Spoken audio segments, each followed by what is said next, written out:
ఓం నమో భగవతే వాసుదేవాయ. ఓం నమో భగవతే వాసుదేవాయ. ఓం ఓం నమో నమో భగవతే వాసుదేవాయ. ఓం నమో భగవతే వాసుదేవాయ. ఓం నమో భగవతే వాసుదేవాయ.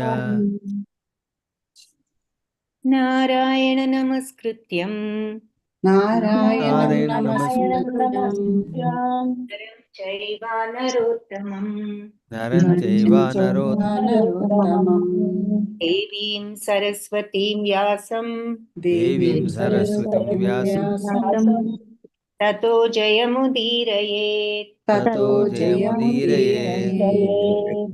నష్టప్రాయేష్వ భద్రేషు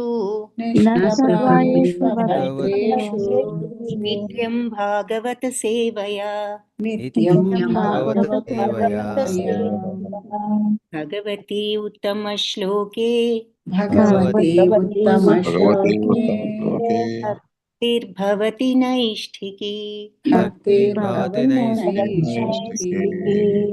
మూకం కరోతి వాచాలం మూకం కరోతి వాచాలం పంగుం లంఘయతే గిరం. పంగుం లంఘయతే గిరిం. యత్కృపాతమహం వందే యత్కృపాతమహం వందే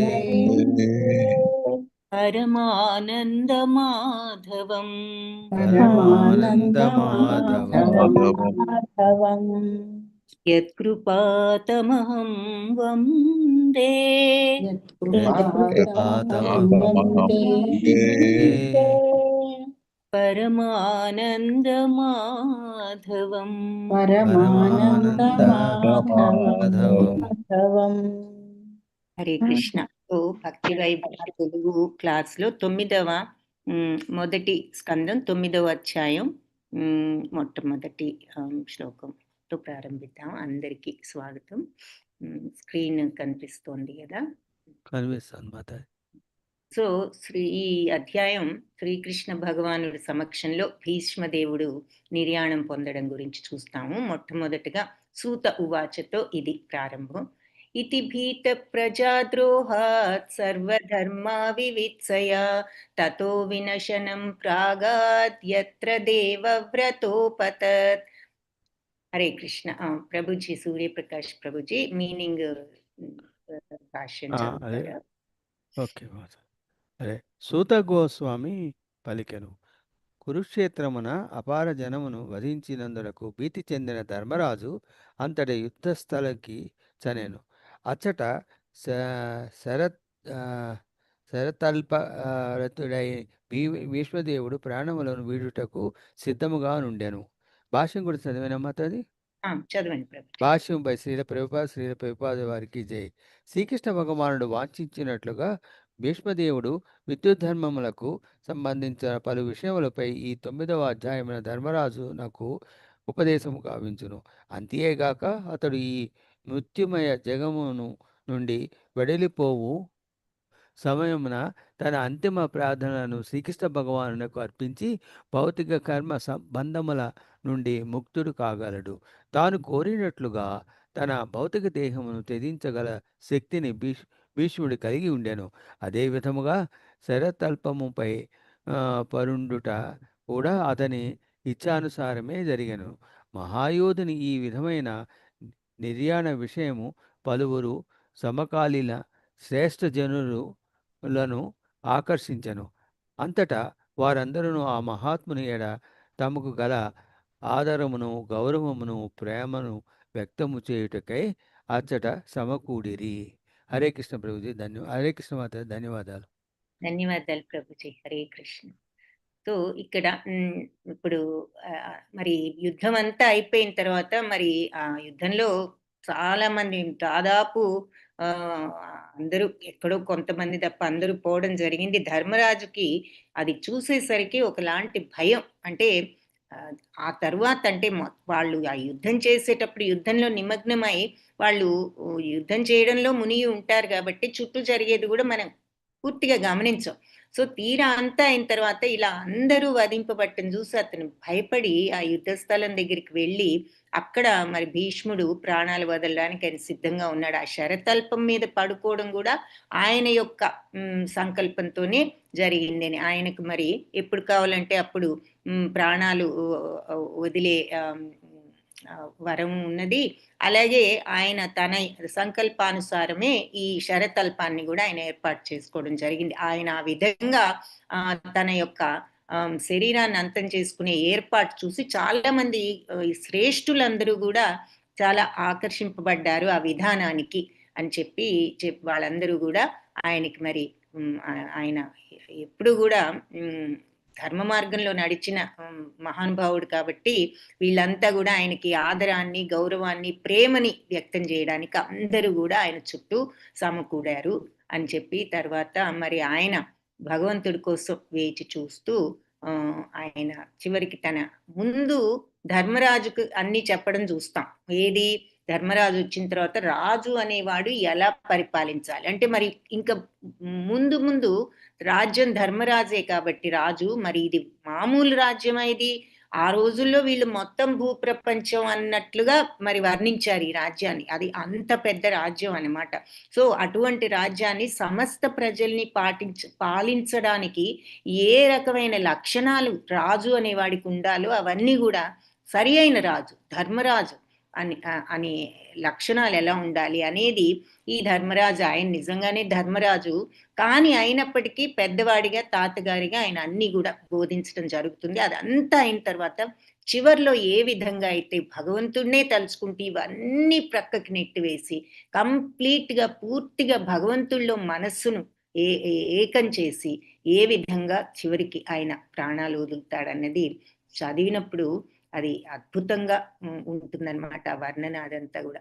సో ఇది సూత మహాముని ఇలా ప్రారంభించి చెప్పారనమాట. ఇతి భీతి, ఈ రకంగా భయపడిపోయి ప్రజా ద్రోహ జనులందరినీ మరి ఇలా వధించినందుకు సర్వ సమస్తమైన ధర్మ నియమాలన్నీ అర్థం ఇలా అందరూ చనిపోయిన తర్వాత ఇక ధర్మ వివిత్సయ, అసలు ధర్మం ఏమిటి అంటే నా డ్యూటీ ఏమిటి, నేను ఏ విధంగా ఇక ముందు ముందు నడుచుకోవాలి. వీళ్ళంతా పోవడం ఒక షాక్. మరి తీరా అంటే రియలైజ్ అయిన తర్వాత ఇంత జరిగిందే అనేటటువంటి ఒక అందరూ కూడా ఒక రకమైన షాక్. మరి అందరూ పోవడం జరిగింది కాబట్టి అలా అసలు డ్యూటీ ఏమిటి, ఎలా నడుచుకోవాలి, నా నడత ఎలా ఉండాలి అనే విషయాన్ని ఇక్కడ ధర్మ వివత్సయ అంటే ధర్మ నియమాలను అర్థం చేసుకోవడానికంటే ధర్మరాజు ఎప్పుడు ధర్మ మార్గంలో ఉండేవాడే కానీ ముందు ముందు నా డ్యూటీస్ ఏంటి, ఇక్కడ ధర్మం అంటే డ్యూటీ అని కూడా అనుకోవచ్చు.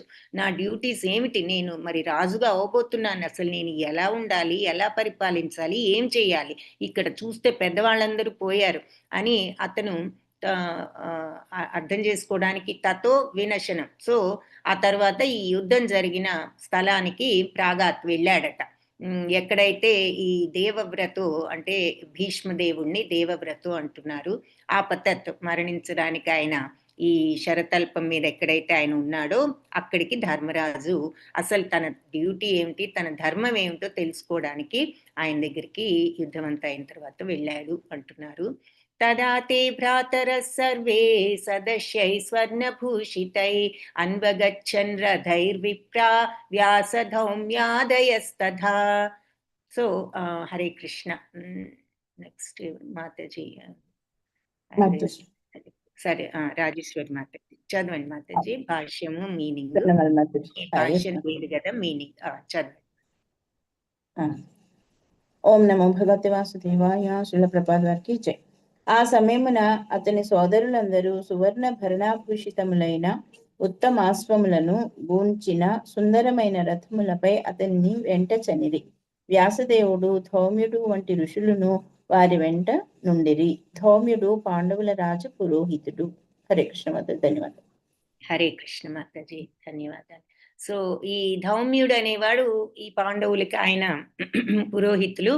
సో ఆయనతో పాటు మరి ధర్మరాజు వచ్చారు కదా, ధర్మరాజు వెంటే సోదరులందరూ మరి ఆ అన్నగారి వెనట వాళ్ళందరూ కూడా రావడం, ఆ తర్వాత వాళ్ళ వెంట వ్యాసదేవులు ధౌమ్యుడు వీళ్ళు కూడా వాళ్ళ వెంట, అంటే అందరూ కూడా ఈ భీష్మ పితామహుడి దగ్గరికి రావడం జరిగింది. తదా ఆ సమయంలో వాళ్ళందరూ కూడా భ్రాతర ఎవరు సోదరులు సర్వులు కూడా సదశ్యై అంటే మంచి అశ్వాలు, సత్ అశ్య అంటే మంచి అశ్వాలు, అంటే ఉత్తమ గుర్రాల మీద స్వర్ణభూషితులై మరి అంటే బంగారంతో అలంకరించబడ్డ ఈ అశ్వాల పైన అన్వగచ్చిన్ ఒకరినొకరు వీళ్ళు అనుసరిస్తూ వచ్చారట రథాలపై.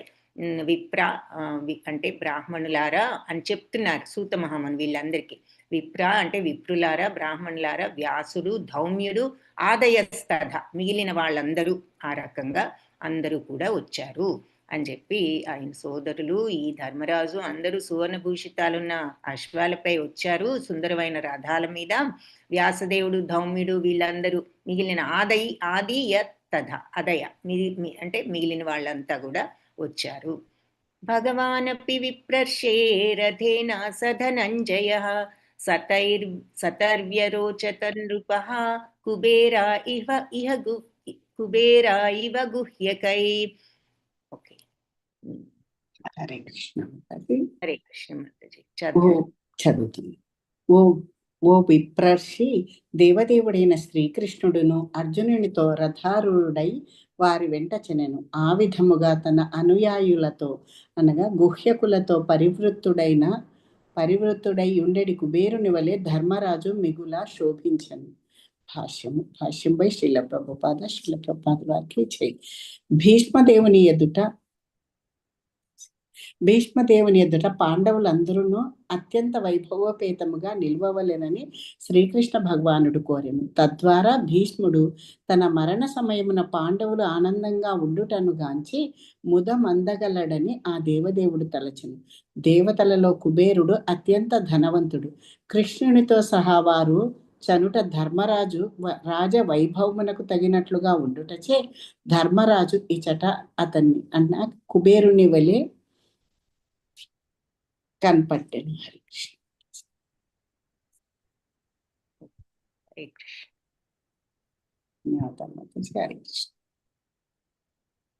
ఓకే, ధన్యవాదాలు Mataji. Okay, so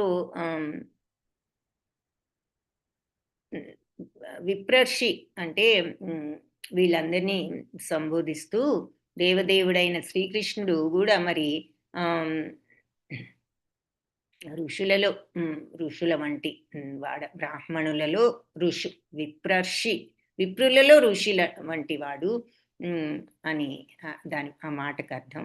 so రథేన సధనంజయ, so రథం మీద ఈ అర్జునుడితో పాటు కూడి మరి భగవాన్ అంటే శ్రీకృష్ణుడు ఆయన మరి ఈ రథంలో అర్జునుడితో పాటు ఆయన సతైవ్యర్ రోచత అంటే చాలా అందంగా ఆయన శోభ వెలిగిపోతుందన్నమాట, ప్రకాశిస్తున్నారట.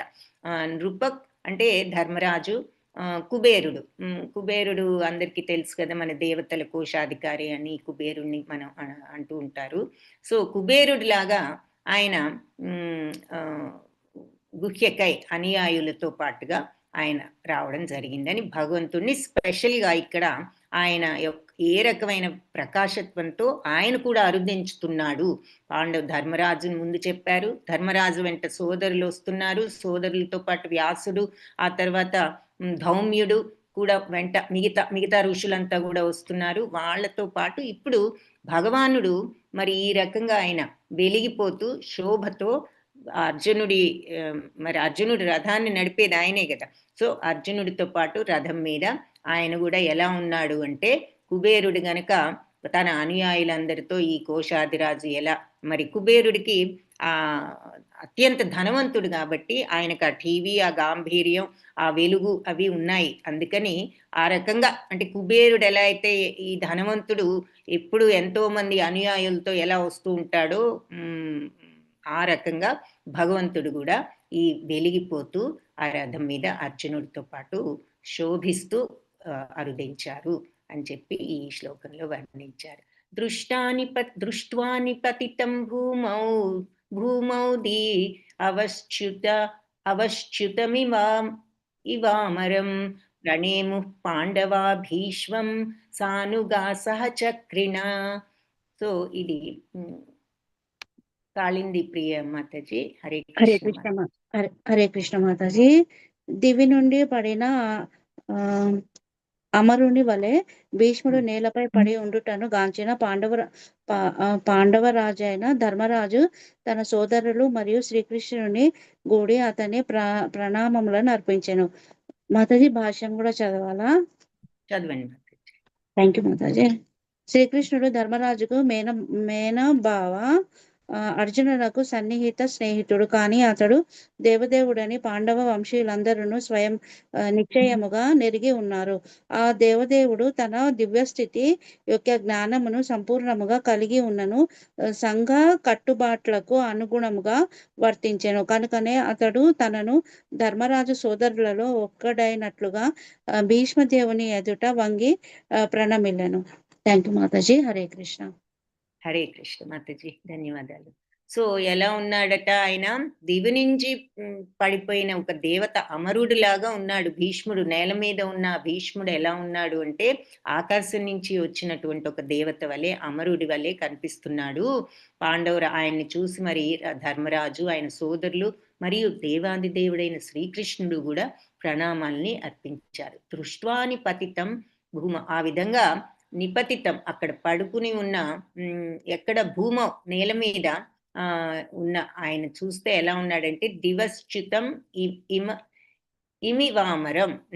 అంటే దివశ్చుతం అంటే పడిపోయిన ఇవ లాగా ఉన్నాడు. ఎక్కడి నుంచి? అమరం, పడిపోయిన దేవత గనక దివి నుండి వచ్చి కింద పడిపోతే ఎలా ఉంటాడో ఆ రకంగా ఆయన ఉన్నాడు. ప్రణయము, అందరూ ప్రణామాలు మరి అర్పించారట. ఎవరు? పాండవులు భీష్ముడుకు ఈ పాండవులంతా కూడా ప్రణామాలు అర్పించారు అని. తరువాత సానుగా సహా అంటే ఈ సోదరులందరితో కలిపి చక్రధారి అయిన శ్రీకృష్ణుడు కూడా ప్రణామాలు పాండవులతో పాటు అర్పించారు. సో దివి నుండి కింద పడి అమరుల్లాగా వెళ్ళిపోతున్నాడు ఆయన. శరతల్పం మీద ఉండి కూడా, చివరి నిమిషంలో ఉండి కూడా ఆయన ఒక దేవతలాగా వెళ్ళిపోతున్నాడు భీష్మ పితామహుడు. ఆయన్ని చూసి ధర్మరాజు సోదరులు వాళ్ళందరితో పాటు శ్రీకృష్ణుడు కూడా ప్రణామాలు అర్పించారు. అంటే ఇక్కడ ఏం చెప్తున్నారు? భగవంతుడు మరి ఆయన సంపూర్ణంగా తన దివ్య స్థితి భగవంతుడికి తెలిసినా కూడా ఆయన సంఘంలో కట్టుబాట్లకు అనుగుణంగా తను అక్కడ ఒక రాజుగా ఉన్నాడు కాబట్టి ఆయన పెద్దవాడు అనే దీంతో ఆయన కూడా ధర్మరాజు సోదరులాగా ఆయన కూడా వంగి ప్రాణం వెళ్ళడం జరిగింది భీష్మ పితామహుడికి అని చెప్తున్నారు. తత్ర బ్రహ్మర్షయ సర్వే దేవర్షయశ్చ సత్తమా రాజర్షయశ్చ తత్రాసన్ ద్రష్టుం భరత పుంగవం. సో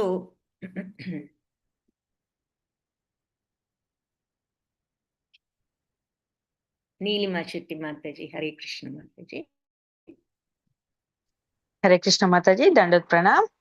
తాత్పర్యం భాష్యంపై శ్రీల ప్రభుపాద. భరత మహారాజు వంశీయులలో శ్రేష్ఠుడైన భీష్ముని గాంచుటకు సత్వగుణ స్థితులైన దేవర్షులు, బ్రహ్మర్షులు, రాజర్షుల వంటి విశ్వమునందలి మహాత్ములు అందరూ అచ్చట సమకూడిరి. భాష్యంపై శ్రీల ప్రభుపాద. ఆధ్యాత్మిక పురోగతి ద్వారా పూర్ణత్వము నొందిన వారే ఋషులు అనబడుదురు. రాజైనను లేదా సన్యాసి అయినను అట్టి ఆధ్యాత్మిక పురోగతి అన్నది సర్వులకు సాధ్యపడగలదు. భీష్మదేవుడు స్వయంగా బ్రహ్మర్షులలో ఒకడు. అంతేగాక అతడు భరత మహారాజు వంశీయుల్లో అత్యంత శ్రేష్ఠుడు. ఋషులందరూ సత్వగుణంన స్థితిని కలిగియుందురు. అట్టి వారందరూ మహాయోధునికి సంభవింపనున్న మరణంను గూర్చిన వార్తను విని అచ్చట సమకూడిరి. Thank you Mataji. హరే కృష్ణ. హరే కృష్ణ మాతాజీ, ధన్యవాదాలు. సో అక్కడ బ్రహ్మర్షులందరూ, సర్వులు అందరూ బ్రహ్మర్షులు కూడా, దేవర్షులు మరి వీళ్ళంతా మరియు సత్తమ అంటే మంచివాళ్ళు, సత్వగుణం కలిగిన వాళ్ళు, రాజర్షులు వాళ్ళంతా కూడా మరియు తత్ర ఇంకా అక్కడ ఆసన్ చేరారట అందరూ. సో బ్రహ్మర్షులు, దేవర్షులు, ఉత్తమ సత్వగుణవంతులైన ఈ రాజర్షులు వీళ్ళంతా కూడా అక్కడ చేరుకున్నారు. అక్కడికి తత్ర అసన్ అంటే అక్కడికి చేరుకున్నారు. ద్రష్టుం దేనికి? చూడడానికి. ఎవరిని? భరత పుంగవున్నట. భరత పుంగవుడు అంటే భరత వంశాలలో శ్రేష్ఠుడు, భరత వంశంలో శ్రేష్ఠుడు. పుంగవుడు శ్రేష్ఠుడు అనమాట భరత వంశంలో. సో వీళ్ళ భరత వంశం కాబట్టి ఈ భరత వంశానికి శ్రేష్ఠుడు ఆ భీష్ముడే అని ఇక్కడ స్వయంగా వ్యాసులు సూత మహాముని కూడా చెప్తున్నారు.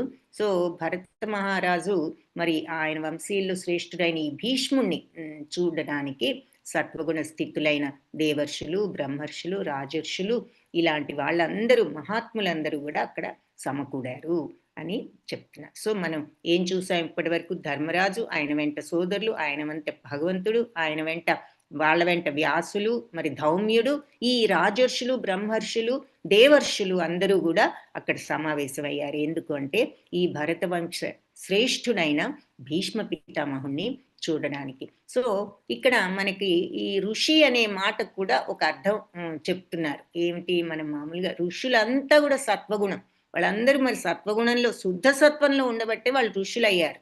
కాబట్టి సత్వగుణ సత్తమ అన్నారు, అంటే ఈ సత్వగుణంలో ఉన్న ఈ దేవర్షులు, బ్రహ్మర్షులు, రాజర్షులు అని.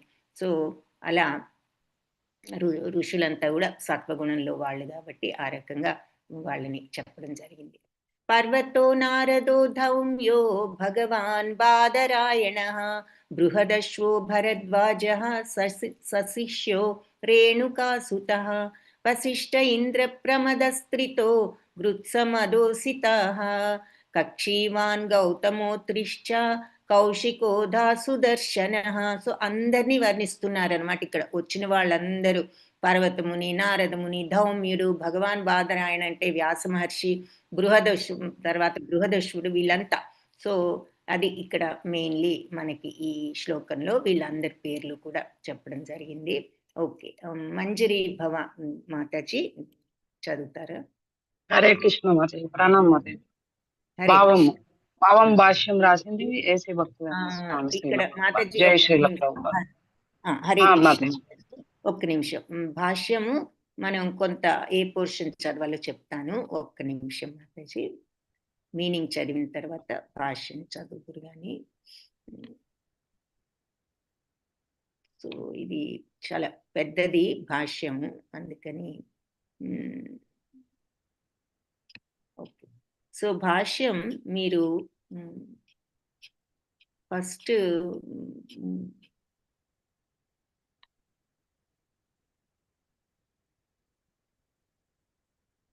పారాగ్రాఫ్ చదువుతారా మాతాజీ? భాష్యం ఓకే మాతాజీ, చదవండి మాతాజీ. ధన్యవాదాలు. భావము. పర్వతముని, నారదముని, ధౌమ్యుడు, భగవదవతారమైన వ్యాసదేవుడు, బృహదశ్వుడు, భరద్వాజుడు, శిష్యులతో సహా పరశురాముడు, వశిష్ఠుడు, ఇంద్ర ప్రమదుడు, త్రితుడు, వృస్తమదుడు, అసితుడు, కక్షివాసుడు, గౌతముడు, అత్రి, కౌశికుడు, సుదర్శనుడు వంటి పలువురు ఋషులు అచ్చట నుండిరి. భాష్యం. పర్వతముని అతి ప్రాచీన ఋషులలో ఒకడు. అతడు నారదమునికి దాదాపు నిత్య సహచరుని వంటి వాడు. వ్యోమగాములైన వారిరువురు ఎటువంటి భౌతిక వాహనపు అవసరము లేకుండగానే గాలిలో ప్రయాణించగలిగిన సామర్థ్యము కలిగి ఉందురు. నారదముని వలనే పర్వతముని కూడా దేవతలలో ఋషి, దేవర్షి వంటి వాడు. పరీక్షిత్ మహారాజు తనయుడైన జనమేజయుడు వనరించిన యజ్ఞం నందు నారదమునితో సహా అతడు ఉపస్థితుడై ఉండెను. ప్రపంచమందలి సర్వ స్పర్శముల యందు యజ్ఞమున హతము కావలసి ఉండెను. శ్రీకృష్ణుని యశోకీర్తనము చేయుచు ఆకాశమున ప్రయాణించడి కారణమున పర్వతముని, నారదుడు ఇరువురోగు గంధర్వులుగా కూడా పిలువబడుదురు. ఆ విధంగా ఆకాశమున ప్రయాణించగలిగినందున వారు ద్రౌపది స్వయంవరమును వరుని ఎన్నుకొనుట ఆకాశం నుండియే గాంచగలిగిరి. నారదముని వలనే పర్వతముని కూడా స్వర్గాధిపతి అయిన ఇంద్రుని సభను కొన్ని మార్లు దర్శించుచుండేది వాడు. అలాగుననే కొన్ని మార్లు గంధర్వునిగా అతడు ముఖ్య దేవతలలో ఒకడై కుబేరుని ఆస్థానంను కూడా దర్శించెను. నారద పర్వత మునులిరువురును ఒక మారు మహారాజు సృంజయుని పుత్రిక వలన చిక్కుబడిరి. పర్వతముని కరుణచే సృంజయుడు ఒక పుత్రుని వరముగా పొంది ఉండెను. హరే కృష్ణ. హరే కృష్ణ మాతాజీ. మాతాజీ.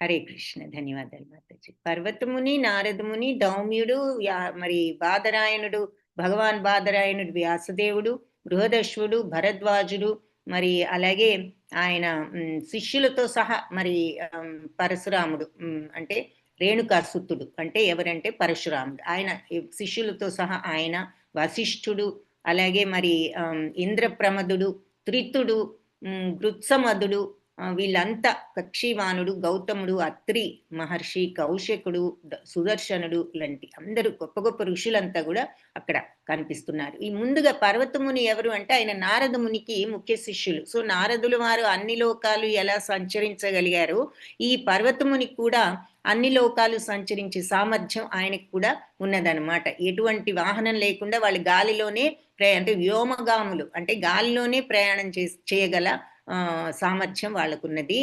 ఆయన కూడా దేవర్షి లాంటి వాడే. ఈ జనమేజయ మహారాజు అంటే పరీక్షిత్ మహారాజు కుమారుడు, ఆయన ఒక యజ్ఞం చేసినప్పుడు నారదుడితో సహా ఈయన కూడా అక్కడ ఉన్నాడనమాట. అక్కడ ప్రపంచంలో వాళ్ళు ఆ యజ్ఞంలో అన్ని రకాల సర్పాలు, ఈ ప్రపంచంలో ఉన్న అన్ని సర్పాలు కూడా ఆ యజ్ఞంలో వాళ్ళు ఆహుతిగా సమర్పించాలట. సో భగవంతుడిని కీర్తిస్తూ ఆకాశంలో ప్రయాణం చేసే ఈ పర్వతముని, నారదుడు ఇద్దరు వీళ్ళని గంధర్వులని కూడా పిలుస్తూ ఉంటారు. ఎందుకంటే వీళ్ళ ఆకాశంలో సంచరిస్తూ ఉంటారు కాబట్టి.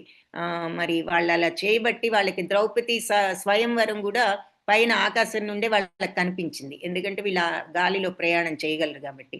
అలాగే ఈ పర్వతముని కూడా నారదుల వారి వలె ఎన్నోసార్లు ఇంద్రుణ్ణి దర్శించడం కూడా జరిగింది.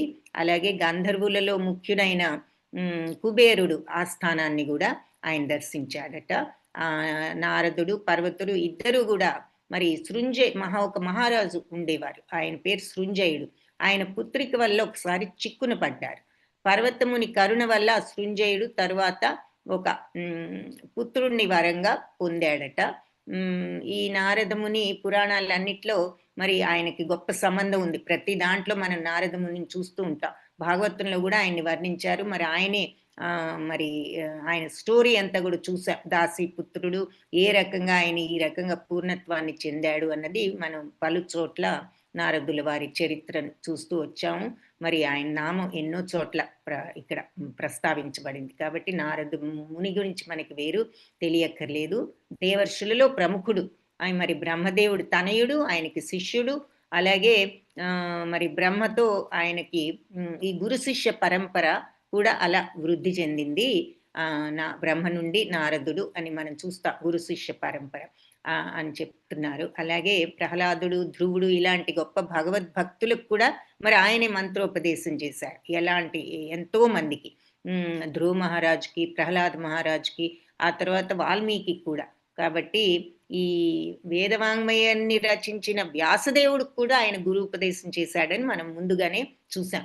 కాబట్టి అది ఇక్కడ నారదుల వారి యొక్క ప్రాముఖ్యత ఏమిటో మనకు చెప్తున్నారు. సో అది ఆ రకంగా మరి వ్యాసదేవుడి వల్ల మధ్వాచార్యుడి యొక్క గురుపదేశం, వ్యాసదేవుడి నుండి మధ్వాచార్యుడికి వచ్చింది గురుపదేశం. మధ్వాచార్యులు గురు వ్యాసదేవులైతే అలా ఆయన మధ్వ సంప్రదాయం జగత్తంతా కూడా వ్యాప్తి చెందింది అని చెప్తున్నారు. సో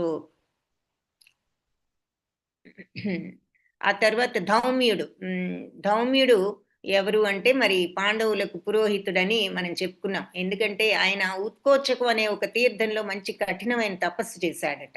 ఆ తపస్సు చేసి ఆయన గొప్ప ఋషి అయ్యాడు. ఆయన మరి పాండవులకు పురోహితుడు. మరి వాళ్ళకు కావలసిన కర్మలు ఇవన్నీ కూడా ఆయనే చేయిస్తూ ఉండేవారు, అన్ని ఉత్సవాలు అవన్నీను. ఆ తర్వాత మరి ద్రౌపదితో వివాహ సమయంలో కూడా మరి చేయవలసిన కార్యాలన్నీ ఆయనే చేయించడం జరిగిందట. వనవాస సమయంలో కూడా ఆయన పాండవులతోనే ఉన్నాడు ధౌమ్యుడు.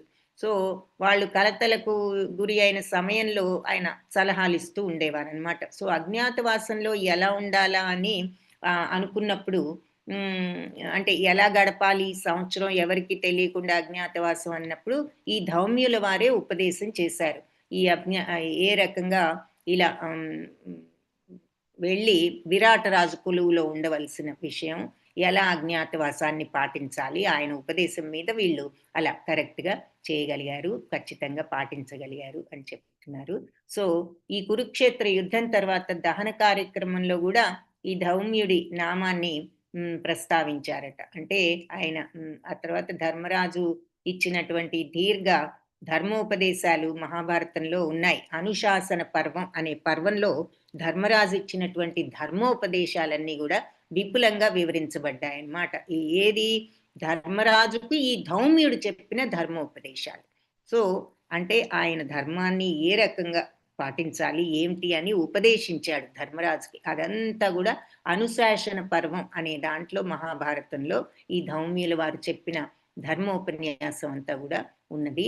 పాండవులను సరైన మార్గంలో నడిపించడానికి ఆయన ఉత్తమమైనటువంటి పురోహితుడు అని చెప్పి చెప్తున్నారు. అలాగే గృహస్థులకు వీళ్ళు ఈ పురోహితులైన వాళ్ళు ఆశ్రమ ధర్మం ఏమిటో గృహస్థులకు వీళ్ళు చెప్పాలి.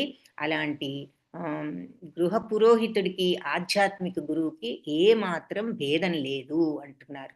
సో ఇలా గృహస్థుని సరి అయిన మార్గంలో నడిపించి ధర్మోపదేశాలు చేసే ఇటువంటి పురోహితుడుకు మరి గురువుకు ఏమీ భేదం లేదు అంటున్నారు. కాబట్టి వాళ్ళు కూడా గురువులు, ఋషులు, సాధువులు, బ్రాహ్మణులు వీళ్ళంతా కూడా ఇటువంటి కార్యం కోసమే నిర్దేశింపబడి ఉన్నారు. ఆ తర్వాత ఇది ఆయన ధౌమ్యుడు గురించిన వివరణ.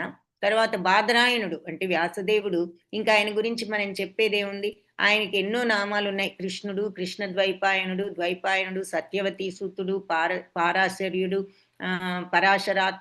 పరాశరాత్మజుడు, బాదరాయణుడు, వేదవ్యాసుడు అని ఎన్నో నామాలు. సత్యవతికి మరి మహారాజు శంతనునితో వివాహం జరగడానికి పూర్వమే ఈ పరాశరుడు ద్వారా సత్యవతి గర్భంలో ఈయన జన్మించడం జరిగిందనమాట. సో అందుకని పరాశరాత్మజుడు అని, పరాశర్యుడు అనే పేర్లు, సత్యవతి సూతుడు అని ఈ పేర్లు వచ్చాయి. సో శంతనుడు మరి గొప్ప యోధుడు. ఆయన ఈ భీష్మ పితామహుడికి తండ్రి ఆయన శాంతనుడు. నారాయణుడు మరి ఆయన అవతారం అని కదా, మరి వ్యాసదేవులు భగవంత్ అవతారమే కాబట్టి మనం చూసాము. వేద జ్ఞానము జగమంతా కూడా వ్యాప్తి చేయడానికి ఆయన ఆ రకంగా అవతరించడం జరిగిందని. సో వేద వ్యాసుడికి మరి మన అందరూ చదవడానికి ముందు అందరం కూడా వ్యాసదేవుడికి మరి వందనాలు అర్పించడం. అలాగే సుఖదేవ గోస్వామి ఆయన తనయుడు, వైశంపాయన ముని లాంటి ఋషులందరూ కూడా వాళ్ళని వేదాలకు 4 భాగాలుగా మరి విడదీయడం జరిగింది కదా. ముందు వేదం అంతా ఒక్క వేదంగా ఉన్నదాన్ని 4 భాగాలు చేయడం, ఒక్కొక్క భాగాన్ని ఒక్కొక్క మునికి అప్పచెప్పడం. ఎందుకంటే ఆ వేదాన్ని ప్రసిద్ధి చేయడానికి, వ్యాప్తి చెందడానికి. అలా ఈ వైశంపాయన ముని వీళ్ళంతా కూడా వివిధ శాఖలకు శిష్యులుగా ఆయనకి ఉన్నారు అని చెప్పి ఇక్కడ ఆ రకంగా వ్యాసదేవుడి గురించి చెప్పారు. తర్వాత తల్లి అయిన సత్యవతి తర్వాత ఆవిడ శంతనుడిని వివాహం ఆడింది కదా. ఆవిడ ఆజ్ఞ ప్రకారం మరి ఆయన శంతనుడి తొలి భార్య గంగాదేవి ద్వారా జన్మించిన భీష్ముడి అభ్యర్థనలపై వ్యాసదేవుడు ధృతరాష్ట్రుడు, పాండురాజు, విదురుడు అని 3 తేజోవంతులైన పుత్రులకు జన్మనొసగెను అంటే భీష్ముడి అభ్యర్థనపై. సో ఈ శాంతనుడు ఆయన తండ్రి, శాంతనుడి మొదటి భార్య గంగాదేవి యొక్క కుమారుడు ఈ భీష్మ పితామహుడు.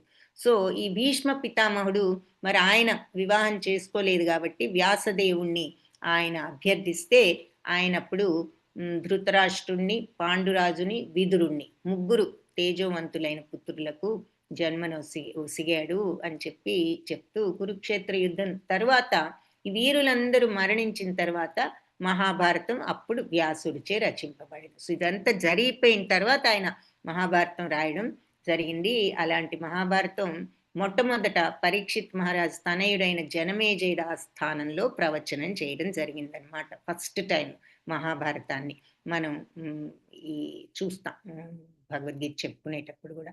మొట్టమొదట జనమేజయ మహారాజుకి వైశంపాయన ముని చెప్తాడు ప్రవచనం. అది సుఖదేవ మహాముని ఎలా అయితే భాగవత ప్రవచనం పరీక్షిత్తుకు మొదటిసారి చేశారో, వ్రాసింది వ్యాస మహర్షి అయినా, అలాగే వ్రాసింది వ్యాస మహర్షి అయితే మొట్టమొదటగా ఈ జనమేజయ మహారాజుకి ఈ వైశంపాయన ముని ఇది వైశంపాయన ముని చెప్పడం జరిగింది. సో అది ఇక్కడ వ్యాసదేవుడి గురించి మనం చూసిన తర్వాత బృహదశ్వడు అనేటటువంటి ఒక ముని ఉన్నాడు. ఆయన మన చాలా పురాతనమైన ఋషి. అప్పుడప్పుడు వచ్చి ధర్మరాజును కలుస్తూ ఉండేవాడు. మరి మొదటిసారి కామ్యవనంలో ఉన్నప్పుడు ధర్మరాజును కలుసుకున్నాడు అనమాట ఆయన. అలాగే నలమహారాజు చరిత్రను వర్ణించింది కూడా ఈ బృహదశ్వుడే. కాబట్టి ఇతడే కాకుండా ఇంకా ఇక్ష్వాక వంశానికి చెందిన ఇంకొక బృహదశ్వుడు కూడా ఉన్నాడట. మహాభారతంలో వనపర్వంలో ఆయన గురించి చెప్తారు. బట్ ఇద్దరు బృహదశ్వులు ఉన్నారు. ఇక్కడ ఈ బృహదశ్వుడు గురించి, ఈ మొట్టమొదటి బృహదశ్వుడు ధర్మరాజుకు తెలిసిన ఆయన. అక్కడ కామ్యవనంలో ధర్మరాజుని కలుసుకుని నలమహారాజు చరిత్రను వర్ణించినటువంటి ఋషి ఆయన. తర్వాత భరద్వాజ ఋషి, సప్త ఋషులలో ఒకడు ఈ భరద్వాజ ఋషి. సో అర్జునుడు పుట్టినప్పుడు కూడా ఆయన అక్కడ ఉన్నాడనమాట, భరద్వాజుడు. సో ఆయన చాలా శక్తి సంపన్నుడు ఈ భరద్వాజుడు. గంగా నది తీరంలో కఠినమైన తపస్సులు ఎన్నో కూడా ఆచరించిన వాడు. మరి ఆయన ఆశ్రమం ఈ రోజు కూడా ప్రయాగలో భరద్వాజ ముని ఆశ్రమం ఉంటుందట. అయితే ఆయన ఒక రోజు గంగా నదిలో స్నానం చేసేటప్పుడు ఘృతావి అనేటటువంటి ఒక అందమైన అప్సరస అక్కడ కనిపించింది. అప్పుడు వాళ్ళిద్దరికి జన్మించిన కుమారుడే ద్రోణుడట. సో ఆ రకంగా ద్రోణాచార్యుడు భరద్వాజుడి కుమారుడు అని చెప్తున్నారు. సో ద్రోణుడు తండ్రి అయినటువంటి భరద్వాజ ఋషి కాదని కొంతమంది అంటూ ఉంటారు. కానీ భరద్వాజ ఋషి గొప్ప బ్రహ్మదేవుడి భక్తుడు. అతడు ద్రోణుని చేరి కురుక్షేత్ర యుద్ధాన్ని నిలపమని ఆయన చెప్పడం జరిగిందట. కొంతమంది అంటారు, కానీ భరద్వాజ ఋషే ద్రోణాచార్యుడి తండ్రి అని చెప్తున్నారు. తరువాత పరశురాముడు, ఆయన ఎవరు అంటే రేణుకాసుతుడు. సో పరశురాముడు జమదగ్న ఋషి మరియు రేణుకల యొక్క సంతానం కాబట్టి రేణుకాసుతుడు అనే పేరు ఆయనకు వచ్చింది. ఈ భగవంతుడు శక్తి అవతారాలలో పరశురాముడు కూడా ఒకటి కదా. సో క్షత్రియ వంశంలో మూకుమ్మడిగా 21 మార్లు ఆయన ఈ క్షత్రియ వంశాన్ని మొత్తం కూడా ఆయన సంహరించడం జరిగింది. సో ఈ క్షత్రియుల రక్తంతో తన పితృలందరికీ కూడా ఆయన ఆత్మశాంతిని చేకూర్చి ఆ తర్వాత మహేంద్ర పర్వతంపై ఆయన తీవ్రమైన తపస్సును ఆచరించాడు. ఇదంతా జరిగిన తర్వాత క్షత్రియుల నుంచి భూమినంతా కూడా తీసుకుని తర్వాత అతను కశ్యప మునికి దానిని దానంగా ఇవ్వడం జరిగింది. ద్రోణుడు బ్రాహ్మణుడు కాబట్టి పరశురాముడు అతనికి ధనుర్విద్యను నేర్పించాడట ద్రోణాచార్యుడికి. అంటే సో ద్రోణాచార్యుడి మరి ఎంతో విలువిద్యలో నైపుణ్యం ఉన్నది కదా, ఆయనే కదా మరి అర్జునుడికి వీళ్ళందరికీ కూడా గురువు. కాబట్టి అందరూ కౌరవ పాండవులకి నేర్పించింది ఎవరంటే ద్రోణాచార్యుడు. అటువంటి ద్రోణాచార్యుడికి నేర్పించింది ఎవరంటే స్వయంగా పరశురాముడి దగ్గర ఆయన ధనుర్విద్య నేర్చుకున్నాడు. కాబట్టి ధర్మరాజు పట్టాభిషేకం సమయంలో ఈ పరశురాముడు కూడా ఉపస్థితుడై ఉండి ఇతర ఋషులతో పాటు ఆ ఉత్సవంలో పాల్గొన్నాడట పరశురాముడు. శ్రీరామచంద్రుణ్ణి మరి కృష్ణుణ్ణి ఎన్నోసార్లు వేరు టైమ్స్ లో చూసినటువంటి పురాతనుడు ఈ పరశురాముడు. అంటే ఆయన రామచంద్రుణ్ణి చూశాడు త్రేతాయుగంలో, శ్రీకృష్ణుని ద్వాపర యుగంలో చూసినట్టటి పురాతనుడు ఈ పరశురాముడు అంటున్నారు. సో రామచంద్రుడితో యుద్ధం కావించిన తరువాత అతడు శ్రీకృష్ణుణ్ణి భగవంతుడిగా అంగీకరించాడు. అర్జునుడు శ్రీకృష్ణుడితో ఉండడం చూసి అతను అర్జునుడిని కూడా పొగట్టడం జరిగింది. అయితే భీష్ముడిని భర్తగా పొందాలని చెప్పేసి అంబ భీష్ము అనే ఆవిడ అనుకుంది. అయితే ఆవిడ తిరస్కరింపబడింది. ఎందుకంటే భీష్ముడు బ్రహ్మచారిగానే ఉండాలని నిర్ణయించుకోబట్టి ఆవిడ భీష్ముడితో తిరస్కరింపబడిన తర్వాత పరశురాముడిని కలుసుకోవడం జరిగింది. సో అంబ కోరికపై పరశురాముడు ఆమెను భారీగా అంగీకరించమని చెప్పి అంటే ఆవిడని పరశురాముడిని కలిసి అడిగింది, మీరు చెప్తే వింటాడేమో. సో అంబ కోరికపై ఈ పరశురాముడు కూడా ఆమెను భార్యగా అంగీకరించమని భీష్మదేవుణ్ణి అడగడం జరిగిందట. పరశురాముడు తన గురువుల్లో ఒకడైనను భీష్ముడు ఆ ఆదేశాన్ని మాత్రం తిరస్కరించాడు. ఆయన గురువు అయినప్పటికీ కూడా, ఆయన గురువుల్లో ఈ పరశురాముడు కూడా ఒక గురువు. కానీ ఈ ఆవిడని వివాహం చేసుకోమని ఆయన అడిగితే ఆయన ఆదేశాన్ని తిరస్కరించాడు. ఆ రకంగా మరి తను చెప్పిన మాట విననందుకు పరశురాముడు భీష్ముడితో యుద్ధం చేయడం జరిగింది. అయితే ఇద్దరు తీవ్రంగా యుద్ధం చేసుకున్న తర్వాత చివరిలో పరశురాముడు మరి భీష్ముని పట్ల ఆయన ఆనందాన్ని పొందాడు. అంటే శిష్యుడు మాట మీద ఇంత ఇదిగా ఒక ఆదర్శం ఉన్నాడు అని చెప్పి ఆదర్శం కోసం మరి ఇలా పోరాడుతున్నాడు అని సంతోషించి మరి జగద్విఖ్యాతి చెందే వీరుడిగా నువ్వు అవ్వు అని చెప్పి ఆయనకు ఒక వరాన్ని కూడా ప్రసాదించాడు పరశురాముడు. అది ఇక్కడ పరశురాముడు గురించి మనకు చెప్పిన కథ. ఇక వశిష్ఠుడు, వీళ్ళంతా ఈ మునులు ఎవరో మనకి చక్కగా వివరంగా చెప్తున్నారు. వాళ్ళ యొక్క బ్యాక్గ్రౌండ్ ఏమిటి, వాళ్ళ చరిత్ర ఏమిటి, వాళ్ళ ప్రాముఖ్యత ఏమిటి, వాళ్ళ గొప్పతనం ఏమిటి. సో ఇక్కడ వశిష్ఠుడు మరి మీ అందరికీ మనందరూ రామాయణం టైంలో వశిష్ఠ మహాముని గురించి యోగ వాసిష్ఠ్యం అనేది కూడా ఒకటి ఉన్నది వశిష్ఠ మహామునిది, రామాయణం ఆయన యొక్క వేదాంతం. సో ఈ వశిష్ఠుడు బ్రాహ్మణులలో అత్యంత ఘనుడైన ఋషి అని చెప్పి ఆయనకు పేరుంది. బ్రహ్మర్షి ఆయన, చాలా పేరుంది బ్రహ్మర్షి. రామాయణం మహాభారత కాలం రెండిట్లోనూ కూడా ఆయన ముఖ్యుడిగా ఉన్నాడు. 2 times లో ఉన్న ముని అనమాట ఈయన కూడా. సో రామచంద్రుడికి పట్టాభిషేకం చేసింది వశిష్ఠుడే. అలాగే మరి కురుక్షేత్ర రంగంలో కూడా ఆయన ఉన్నాడు అప్పుడు కూడా. తర్వాత ఊర్ధ్వలోకం అంటే స్వర్గలోకం, కింది లోకాలు అన్నీ కూడా వెళ్ళగలిగిన సామర్థ్యం వశిష్ఠుడు ఉన్నది. అలాగే ఈ వశిష్ఠుడి నామం హిరణ్యకశిపుడు చరిత్రతో కూడా ముడిపడి ఉంది. ఈయన నామం ఏంటి అంటే, ఒకసారి విశ్వామిత్రుడు వశిష్ఠుడు వీళ్ళిద్దరి మధ్య ఒక పెద్ద వివాదం చెలరేగిందట. అయితే విశ్వామిత్రుడు వశిష్ఠుని కామధేనువు కావాలి, ఆయన కామధేనువు కావాలని అడుగుతాడు విశ్వామిత్రుడు. వశిష్ఠుడు అది తిరస్కరిస్తాడు కామధేనువుని ఇవ్వడానికి. ఈ కారణంతో మరి విశ్వామిత్రుడికి కోపం వచ్చి వశిష్ఠుడికి 9 కుమారులు ఉంటే వాళ్ళ 9 కూడా సంహరించడం జరిగిందట. అయినప్పటికీ కూడా పూర్ణుడైన బ్రాహ్మణుడిగా వశిష్ఠుడు విశ్వామిత్రుడు చేసే ఈ పనులన్నిటినీ కూడా సహించాడు. మరి అతను పూర్ణత్వం ఉన్న బ్రాహ్మణుడిగా. విశ్వామిత్రుడు దురాగతాలకు మరి బాధపడి ఒకసారి ఆత్మహత్య చేసుకోవాలని ప్రయత్నించినా కూడా అది సాధ్యపడలేదు. ఎత్తైన పర్వతం నుంచి క్రిందికి దూకితే అతను రాళ్లగుట్ట మీద పడితే ఆ రాళ్లగుట్ట దూది కట్టలాగా మారిపోయిందట. అలాగే సముద్రంలోకి దూకితే అలలన్నీ అతన్ని తీరంలోకి చేర్చాయి. అదేవిధంగా నదిలో దూకితే నదీ ప్రవాహం కూడా తీరానికి చేర్చిందట. ఇలా ఎన్ని రకాలుగా ఆత్మహత్యా ప్రయత్నాలు చేసినా అన్ని వ్యర్థమయ్యాయి. సప్త ఋషుల్లో ఒకడైన వశిష్ఠుడు ఎవరు? అరుంధతి అంటే మనం ప్రఖ్యాతి చెందిన తార నక్షత్రం. మరి అరుంధతి నక్షత్రాన్నే కదా మొట్టమొదట భార్యాభర్తలకు కూడా వివాహం అయిన తర్వాత వశిష్ఠుడిని అరుంధతిని చూపిస్తారు. అరుంధతి యొక్క భర్త ఈయన వశిష్ఠుడు అని చివరికి చెప్తున్నారు. సో ఈ రకంగా వశిష్ఠుల వారి గురించి చెప్పారు. తర్వాత ఇంద్రప్రమదుడు అంటే ఇంకొక ప్రఖ్యాతి చెందిన ఋషి. త్రితుడు. ఈ త్రితుడు ఎవరు అంటే ప్రజాపతి అయిన గౌతముడిలో గౌతముడు ఉన్నాడు. వాళ్ళ 3 తనయులలో ఒకడు, ఆ గౌతముడి పుత్రులలో ఒకడు త్రితుడు అనమాట. ఈ 3లో కూడా త్రితుడు ఆ 3 తనయులలో చిన్నవాడు అందరికంటే. తర్వాత ఆయన 2 సోదరులు ఉన్నారు కదా, వాళ్ళ పేర్లు ఏమిటంటే ఏకతుడు, ద్వితుడు. ఈయనేమో త్రితుడు. సో ఫస్ట్ అతని పేరు ఏకతుడు, రెండో అతని పేరు ద్వితుడు, మూడో అతను కాబట్టి ఇతని పేరు త్రితుడు. సో ఈ 3 సోదరులు కూడా గొప్ప ఋషులు. ధర్మ నియమాలన్నీ కూడా చాలా స్ట్రిక్ట్ గా ఫాలో అయ్యేవాళ్ళు, ఖచ్చితంగా పాటించేవారు. అలా వాళ్ళ కఠిన తపస్సుల కారణంగా వాళ్ళంతా కూడా బ్రహ్మలోకానికి ఉద్ధరింపబడ్డారు.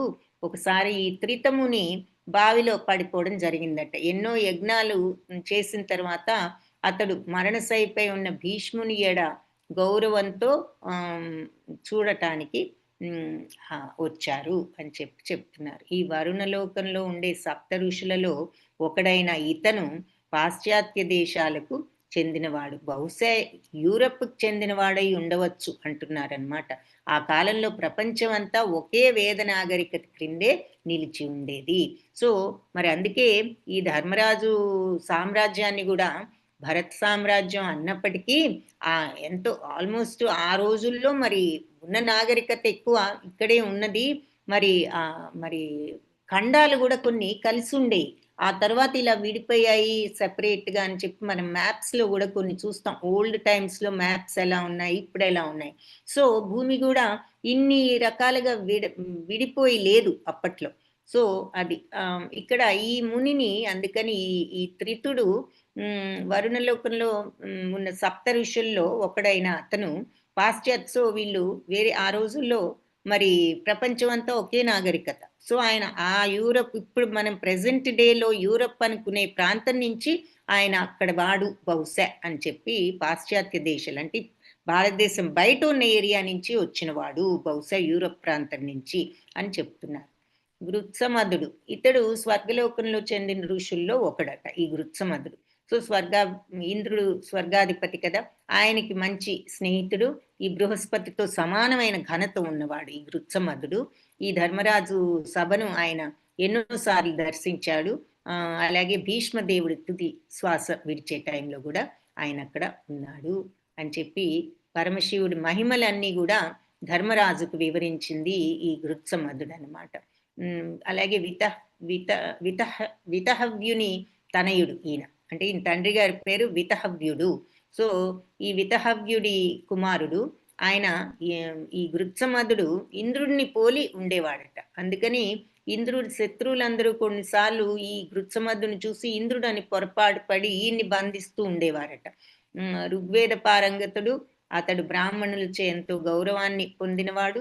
బ్రహ్మచర్యాన్ని పాటించిన ఈ గృత్సమధుడు అన్ని విధాల శక్తివంతుడు. సో అటువంటి ఆ గృత్సమధుడు కూడా మరి ఇంద్రుడికి ఎంతో దగ్గరవాడు, ఇంద్రుడిలాగా ఉన్న గొప్ప ఋషి. ఆయన కూడా అక్కడ ఉన్నాడు. చివరిలో భీష్మ పితామహుని చూడాలి. అసితుడు అని ఒక పేరుతో ఒక రాజు ఉండేవాడు. కానీ ఇక్కడ చెప్పిన అసితుడు ఎవరు అంటే అసిత దేవతల యొక్క ఋషి. అయితే తన తండ్రికి మహాభారతం నుంచి 15 లక్షల శ్లోకాలు వివరించి చెప్పాడట ఈ అసితుడు. జనమేజయుడు సర్పయాగాన్ని వనరించిన వారిలో ఆయన కూడా ఒకడు. సో ఇందాక చెప్పుకున్నాం కదా, జనమేజయుడికి సర్పయాగం చేసింది ఏది నారదులతో పాటు ఉన్న మనం ముందు చూస్తున్నటువంటి ఋషి ఎవరు, ధౌమ్యుడికి ముందు మనం నారదుల వారితో ఉన్న ఋషిని చూసాం కదా.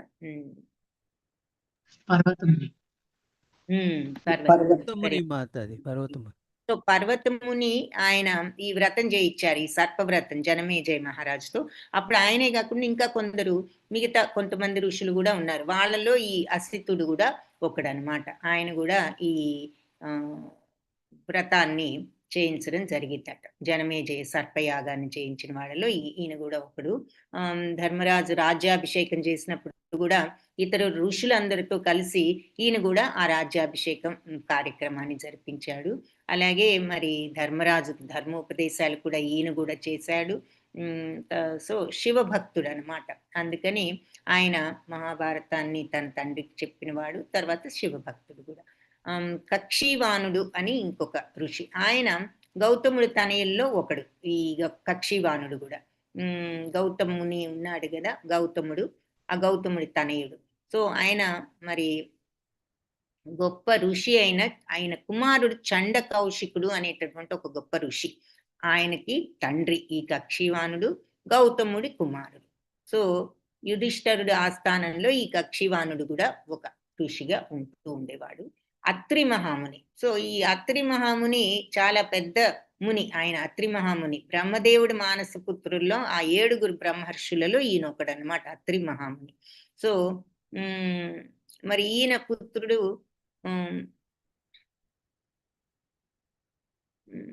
కేవలం అంటే పుత్రుణ్ణి గురించి ఆలోచించిన వెంటనే పుత్రుణ్ణి పొందేటటువంటి సమర్థత బ్రహ్మదేవుడికి ఉన్నది. అందుకే ఆయనకి మానస పుత్రులు అందరూ ఉన్నారనమాట.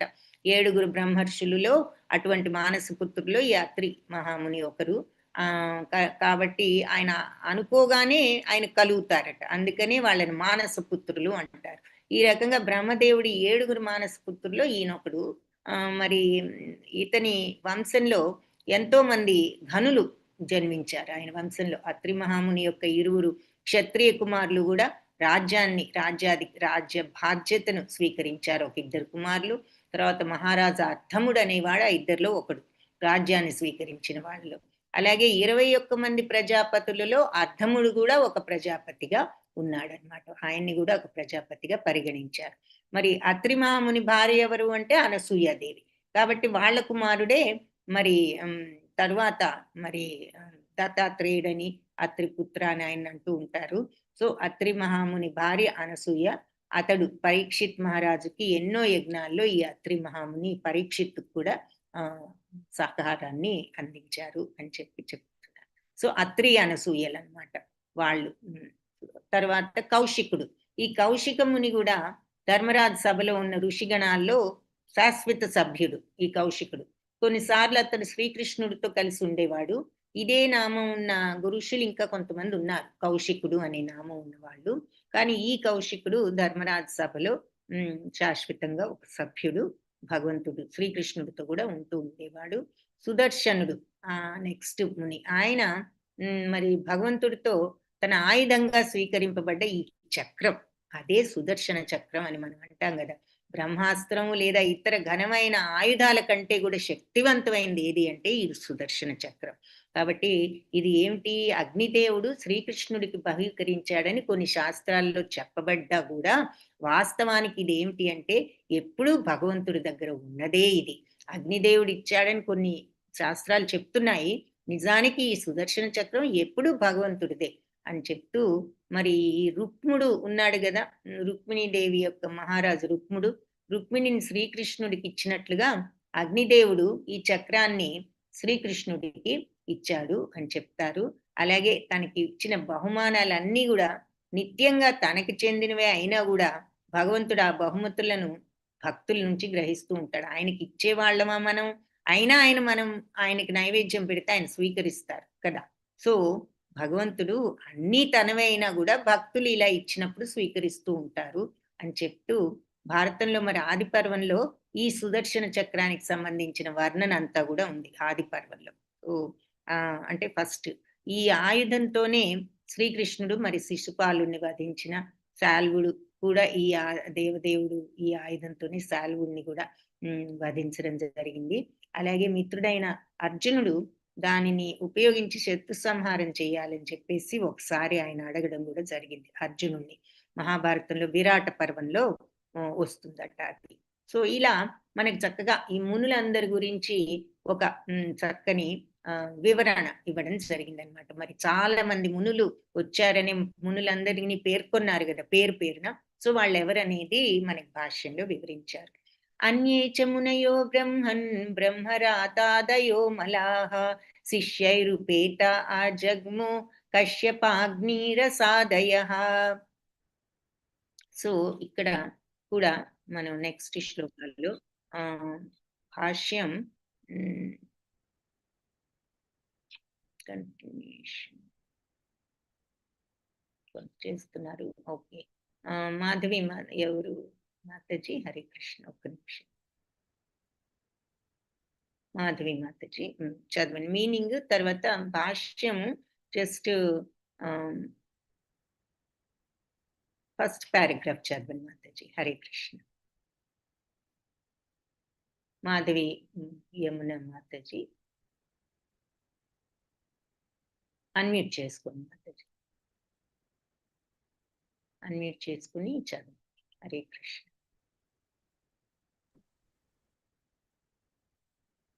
హరే కృష్ణ మాతాజీ అన్మ్యూట్ చేసుకోండి.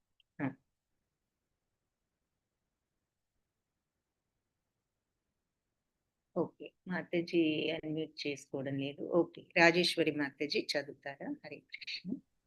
హరే కృష్ణ. ప్రణామాలు. సుఖదేవ గోస్వామి వంటి అనువాదము. సుఖదేవ గోస్వామి వంటి వారు పలువురు ఇతర పవిత్రాత్మలు కశ్యప అంగీరసాదులు తమ శిష్యులను కూడి అసుటకు విచ్చేసిరి. భాష్యము బై శ్రీల ప్రభుపాద వారికి జై. సుఖదేవ గోస్వామి అంటే బ్రహ్మరాతుడు. సుఖదేవ గోస్వామి శ్రీ వ్యాసదేవునికి తనయుడు మరియు శిష్యుడు. వ్యాసుడు సుఖదేవునికి తొలుత మహాభారతమును పిదప శ్రీమద్ భాగవతమును బోధించెను. గంధర్వ యక్ష రాక్షస గణ సమక్షమున సుఖదేవుడు మహాభారతమునందలి 14,000 శ్లోకములను వినిపించెను.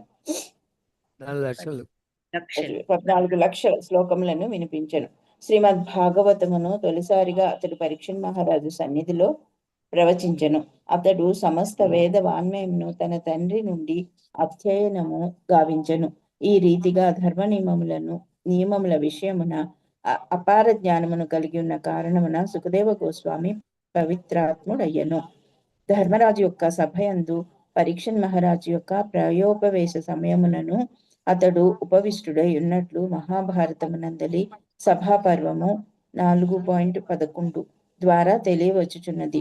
శ్రద్ధావంతుడైన శిష్యునిగా అతడు తన తండ్రిని సమస్త ధర్మ నిర్ణయములను గూర్చియు ఆధ్యాత్మిక విలువలను గూర్చియు ప్రశ్నించెను.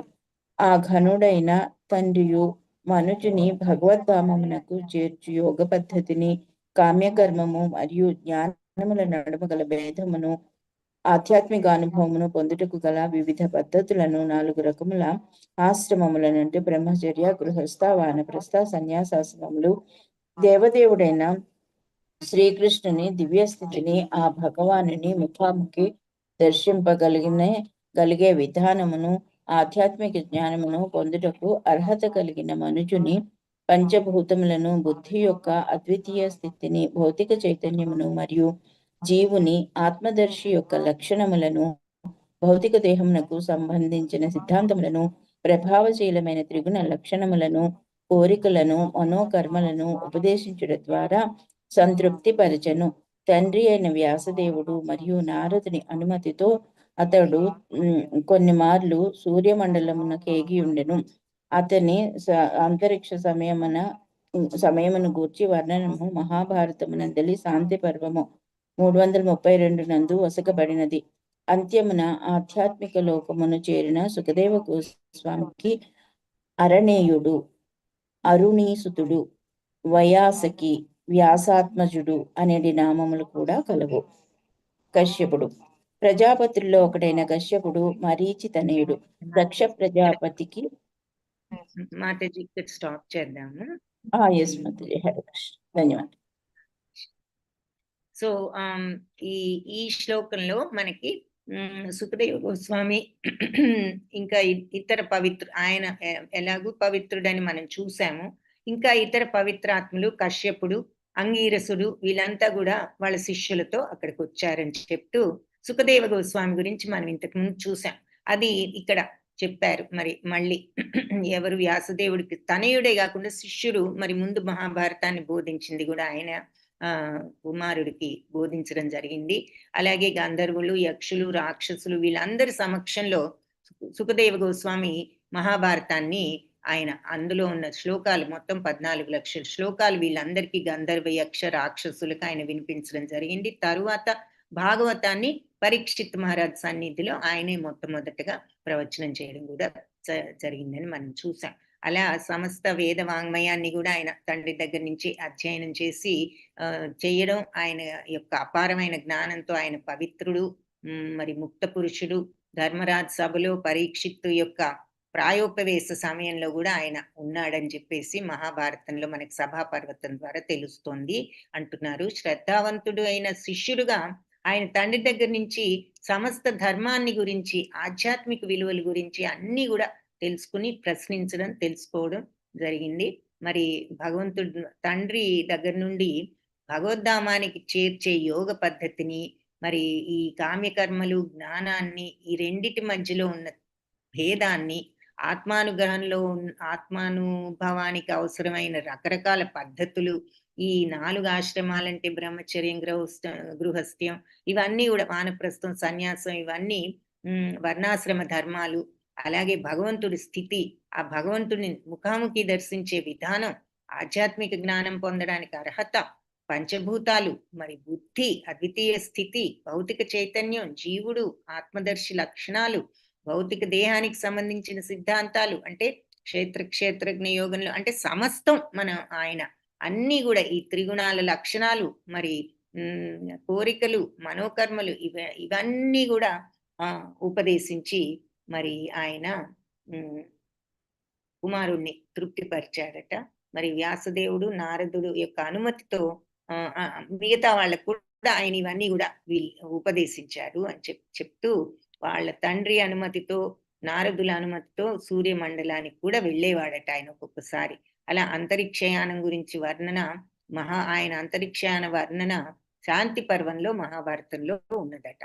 సో అంత్యంలో చివర్లో ఆయన ఆధ్యాత్మిక లోకాన్ని చేరిన ఈ సుఖదేవ గోస్వామికి ఈ బిరుదులన్నీ కూడా అరణీయుడు, అరణీసుతుడు, వైయాసకి, వ్యాసాత్మజుడు అనే పేర్లు ఉన్నాయని చెప్తూ ఆయన గురించి వర్ణన చెప్తున్నారు. ఎందుకు అంటే శ్లోకంలో మరి తర్వాత ఆ మునులందరినీ చెప్పిన తర్వాత సుఖదేవ మహాముని కూడా వచ్చారనమాట భీష్ముని చుట్టానికి. ఇంకా ఇలాంటి పవిత్రాత్ములు ఇంకా వచ్చారు. కశ్యపుడు, అంగీరసుడు వీళ్ళంతా కూడా శిష్యులతో సహా వచ్చారు. ఈ కశ్యపుడు ప్రజాపతుల్లో ఒకడు, మరీచి తనయుడు, దక్ష ప్రజాపతికి అల్లుడు, మరి గజాలు తాబేళ్లని ఆహారంగా ఇవ్వబడ్డ పక్షి గరుత్మంతుడికి ఇస్తూ ఉంటారు కదా, గరుత్మంతుడి యొక్క తండ్రి ఈ కశ్యపుడు.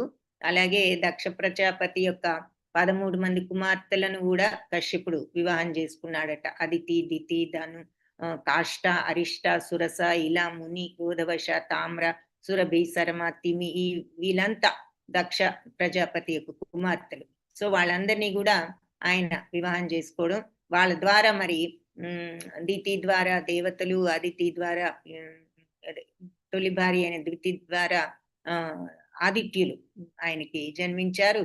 తర్వాత మరి భగవంతుడు అవతారమైన ఈ ఆదిత్యులలో వామనుడు ఒకడనమాట. మరి అది కూడా భగవద్ అవతారమే కదా. సో అలాగే అర్జునుడు జన్మించినప్పుడు ఈ కశ్యప ముని అక్కడ ఉన్నారు అని ఇందాక కూడా మనం చూసాం. పరశురాముడి నుంచి ఈయన సమస్త భూమండలాన్ని ఈయన పరశురాముడు ఈయనకి ఇచ్చారనేది ఇందాక చూసాం. సో బహుమతిగా ఆయన భూమండలాన్ని అంతా పరశురాముడి దగ్గర నుంచి తీసుకున్న తర్వాత పరశురాముడు అతడు పరశురాముడిని ప్రపంచం నుంచి వెళ్ళిపోమని చెప్పడం జరిగింది. ఇక కశ్యపుడికి ఇంకొక నామం అరిష్టనేమి. అతడి విశ్వపు అంటే ఈ ప్రపంచంలో అతను ఉత్తరం వైపు, ఉత్తర దిక్కులో నివసిస్తూ ఉంటాడు. అంటే మరి ఈ విశ్వంలో ఆ రోజుల్లో విశ్వం మొత్తం ఈ వేద భూమి అనే చెప్తున్నారు కదా.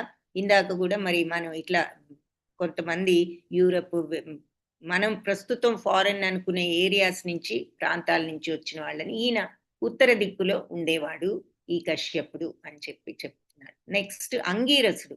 ఈ అంగీరసుడు కుమారుడు కూడా మరి దేవతల గురువు అయినటువంటి బృహస్పతి అనమాట. అంగీరముని కుమారుడు అంగీరసుడు. ఈయన దేవతల గురువైన బృహస్పతిగా ప్రసిద్ధి చెందాడు. సో ఆయన బృహస్పతి అనే పేరుతో ఆయన ఉన్నాడు గాని అసలు అంగీరసుడు. ద్రోణాచార్యుడు మరి అతని యొక్క అవతారంగా సాక్షిక అవతారం అని చెప్తూ ఉంటారు అని చెప్తున్నారు. అలా రాక్షస గురువు అయిన శుక్రాచార్యుని కూడా ఈయన ప్రతిఘటించాడనమాట. మరి బృహస్పతి ఆయనకు ఉన్న ఘనత మనం కొంత విన్నాము. అది ఎవరు అంటే అంగీరసుడు. సో చంద్రమాసి అంటే ఒక తార అనే భార్య ద్వారా ఆయన అగ్నిదేవుడు లాంటి 6 పుత్రులు ఆయనకు కలిగారు. అలాగే అంతరిక్షంలో ప్రయాణం చేసే సామర్థ్యం ఉంది కాబట్టి ఈ అంగీరసుడికి బ్రహ్మలోకం, ఇంద్రలోకం కూడా ఆయన దర్శించగలడు అంటున్నారు. దానవుల్ని, రాక్షసుల్ని జయించే విషయంలో ఆయన ఇంద్రుడికి ఎప్పుడు సలహాలు ఇస్తూ ఉండేవాడట. ఎందుకంటే ఈ దేవతలకి, దానవులకి ఎప్పుడు మరి ప్రాబ్లమ్స్ ఉంటూ ఉండేవి కాబట్టి వీళ్ళని ఎలా జయించాలనే విషయంలో ఇంద్రుడికి మరి ఆయన బృహస్పతి దేవతల గురువు కాబట్టి ఇంద్రుడికి సలహాలు ఇస్తూ ఉండేవాడు. అలాగే ఇంద్రుడికి ఒక్కొక్కసారి శాసించేవాడు కూడా, ఆర్డర్స్ కూడా ఇచ్చేవాడట. అందుకని ఆయన భూమిపై సూకరంగా మారిన ఇంద్రుడు స్వర్గానికి తిరిగిపోవడానికి సమ్మతించకుండా ఉన్నాడు సో అని చెప్తున్నాడు. ఈ కారణం చేత సో ఇట్లా భూమిపై ఇలా వచ్చిన ఇంద్రుడు మళ్ళీ స్వర్గానికి తిరిగి వెళ్ళడానికి ఆయన పర్మిషన్ ఇవ్వలేదు. ఈ మాయాశక్తి ఆకర్షణ ప్రభావం ఇలాగే ఉంటుంది.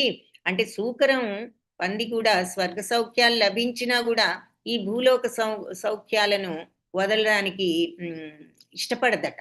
మనకి భగవద్గీత చదివేటప్పుడు కూడా మనం ఎగ్జాంపుల్ చూస్తాం. పంది బురదలో ఉన్నప్పుడు మరి బయటికి రావడానికి ఇష్టపడదు, ఆ బురదే బాగుంటుంది అనుకుంటుంది. మనం కూడా అలాగే మరి జనన మరణ చక్రంలో ఈ మాయే బాగుంది అనుకుంటున్నాం తెలియక. మాయను దాటితే వచ్చే ఆ బ్రహ్మానందం సచ్చిదానందం ఎలా ఉంటుందో మనకు తెలియక ఈ మాయ బాగుంది అనుకుని ఇదే ఈ భౌతికత్వంలోనే మనం ఉంటున్నాం. అలా ఈ భౌతిక ఆకర్షణ ఎంత గట్టిదంటే స్వర్గంలో ఉన్న సుఖాలను మించిన ఆకర్షణగా ఇక్కడ ఉండిపోయేటట్లు చేసింది అని చెప్పి ఇక్కడ ఒక మాట చెప్తున్నారు.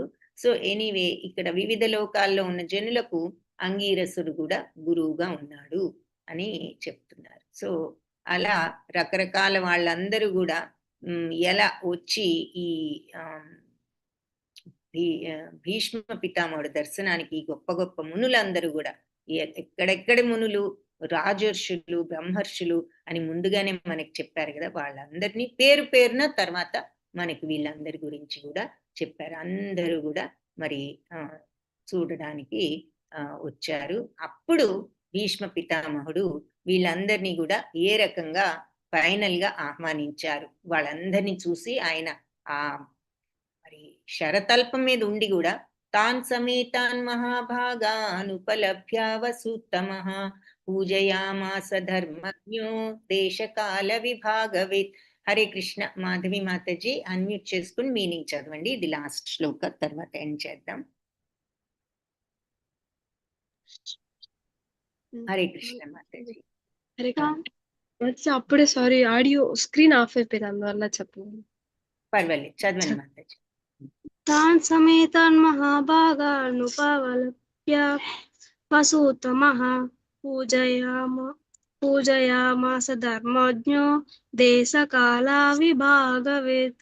భావము: దేశకాలానుగతముగా ధర్మ నియమములన్నింటినీ పూర్ణముగా నెరిగి ఉన్నందున అష్టవసులలో శ్రేష్ఠుడైన భీష్మదేవుడు అచ్చటకు చేరిన మహాభాగులందరినీ సాదరముగా ఆహ్వానించెను. భాష్యము: ధర్మ నియమములను దేశకాలానుసారము ఏ విధంగా అమలుపరచవలనో నిష్ఠాతులైన ధర్మవేత్తలు చక్కగా నెరిగి ఉందరు. గొప్ప గొప్ప ఆచార్యులు, మతబోధకులు, లోక సంస్కర్తల వంటి వారు ఈ రీతిగానే దేశకాలానుసారము ధర్మ నియమములను అమలుపరచుచు తమ కార్యమును నెరవేర్చి ఉండిరి. ప్రపంచములోని వివిధ భాగములలో పరిస్థితులు, వాతావరణము భిన్న భిన్నముగా నుండును. కావున ఎవరైనా భగవత్ సందేశము ప్రచారము చేయగోరినచో దేశకాలానుగుణంగా అన్నింటినీ చక్కబెట్టుటలో నిష్ఠాతులై ఉండవలెను.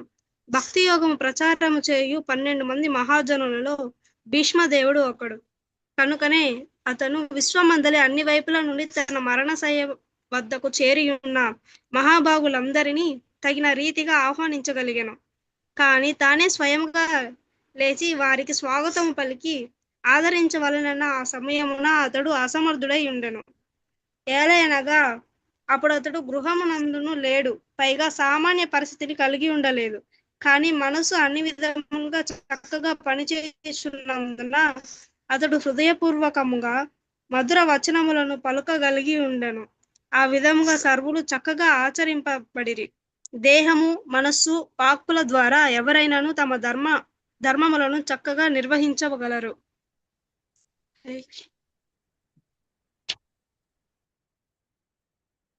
ఉంది మాతాజీ. వాటిని ఏ విధంగా చక్కగా వినియోగించాలో భీష్ముడు సంపూర్ణంగా ఎరిగినందున భౌతికంగా ఆసక్తుడైన వారిని ఆహ్వానించడంలో అతనికి ఎట్టి కష్టం కలగలేదు. హరే కృష్ణ. ధన్యవాదాలు మాతాజీ. హరే కృష్ణ. సో ఈ శ్లోకంలో ఇప్పటి వరకు ఎవరెవరు వచ్చారో పేరు పేరున మనకి రకరకాలుగా చెప్పి, ఇప్పుడు వీళ్ళందరినీ కూడా మరి ఏ రకంగా తాన్ సమేతాన్ వాళ్ళందరూ కూడా సమూహంగా వచ్చిన వాళ్ళందరినీ శక్తిమంతులైన వాళ్ళు, మామూలు వాళ్ళ వీళ్ళంతా రకరకాల శక్తి రాజులు, ఆ తర్వాత మహారుషులు, మహాభాగాను అంటే మహాశక్తిమంతులైన వాళ్ళందరినీ కూడా ఉపలభ్య అంటే ఆయన ఆదరించారు. వసు అంటే వసువులలో ఉత్తముడైన భీష్మదేవుణ్ణి వసు ఉత్తమ అంటున్నారు, అంటే వసువులలో ఉత్తముడు అని. సో పూజయాం ఆశ అంటే వాళ్ళందరినీ ఆహ్వానించాడు మర్యాదగా. ధర్మజ్ఞుడు అంటే ధర్మాన్ని తెలిసినవాడు, ధర్మమేమిటో తెలిసినవాడు, దేశకాల విభాగవత్ అంటే దేశకాలానుసారం పరిస్థితులన్నిటినీ కూడా ఆ పరిస్థితులకు అనుగుణమైన ధర్మాన్ని పాటించేవాడు. కాబట్టి దేశకాలానుగతంగా ధర్మ నియమాలన్నిటినీ తెలిసిన వాడైన ఈ పశువులలో శ్రేష్ఠుడైనటువంటి భీష్మదేవుడు అక్కడికి వచ్చిన వీళ్ళందరినీ ఎంతో సాదరంగా ఆహ్వానించాడు అని చెప్పి చెప్తున్నారు. సో ఇక్కడ మరి ఆయన ఆహ్వానించాడు అంటే ఆయన పడుకుని ఉన్నాడు, ఆయన ఎలా ఆహ్వానించాడనే డౌట్ మనకు రావచ్చని మనకి భాష్యంలో వివరంగా ఏదైనా ఆయన ఆయన ఆయన ఇంట్లో లేడు, ఆయన మర్యాదలు చేసి ఆహ్వానించడానికి ఇంత మహానుభావులు గొప్ప గొప్ప వాళ్ళు ఇంతమంది వచ్చినప్పుడు ఆయన ఏమైనా తన ఇంట్లో ఉంటే ఎన్నో రకాల మర్యాదలు చేసి పైకి కనిపించే మర్యాదలు ఆహ్వానించవచ్చు. కానీ ఆయన ఇంట్లోనూ లేడు, ఆయన శరీర పరిస్థితి కూడా ఎలా ఉంది, మరి ఆయన వెళ్ళిపోవడానికి సిద్ధంగా ఉన్నాడు. యుద్ధం తర్వాత ఆయన శరతల్పం మీద పడుకుని ఉన్నాడు. కాబట్టి ఆయన శరీరానికి ఆ శక్తి లేదు, తర్వాత ఆయన ఇంట్లోనూ లేరు మర్యాదలు చేయడానికి. కానీ అదేది కూడా అడ్డు అవ్వదు. ఎప్పుడైనా మనసుతో శరీరంతో వాక్కుతో ఎవరైనా మన ధర్మాన్ని మనం చక్కగా నిర్వహించవచ్చు. అందుకే మనకి ఇంగ్లీష్ లో కూడా you cannot always oblige but you can speak obligingly అంటారు. అన్నీ మనం చేయలేకపోవచ్చు అందరికీ, కానీ ఆ చెప్పేది మనం చక్కగా మర్యాదగా చెప్పినప్పుడు, ప్రేమగా చెప్పినప్పుడు అది వినేవాళ్ళకు కూడా కష్టం కలిగించకుండా ఉంటుంది. కాబట్టి ఆయన స్వయంగా వీళ్ళని లేచి ఆహ్వానించి వీళ్ళకి అవందించి ఇవందించి మర్యాదలు చేయలేకపోయినా ఆయన పడుకునే వీళ్ళని ఎంతో ప్రేమతో ఆదరంతో ఆయన ఆహ్వానించడం జరిగింది. అందుకనే దేహంతో, మనస్సుతో, వాక్కుతో మన ధర్మాన్ని మనం నిర్వహించవచ్చు అని చెప్తున్నా. సో ఈరోజు పాఠం ఇక్కడితో ఆపుదాం. వాంఛాకల్పతరుభ్యశ్చ కృపా సింధుభ్య ఏవ చ పతితానాం పావనేభ్యో వైష్ణవేభ్యో అందరికీ వచ్చినందుకు అందరికీ ధన్యవాదాలు. మరి అందరూ చాలా మంది మాతాజీ హరే కృష్ణ మాతాజీ, ప్రణామాలు మాతాజీ. హరే కృష్ణ. మాతాజీ హరే కృష్ణ. మరి చాలా మంది వీడియోస్ ఆన్ చేయకుండా ఉంటున్నారు. నేను మాతాజీ లేట్ గా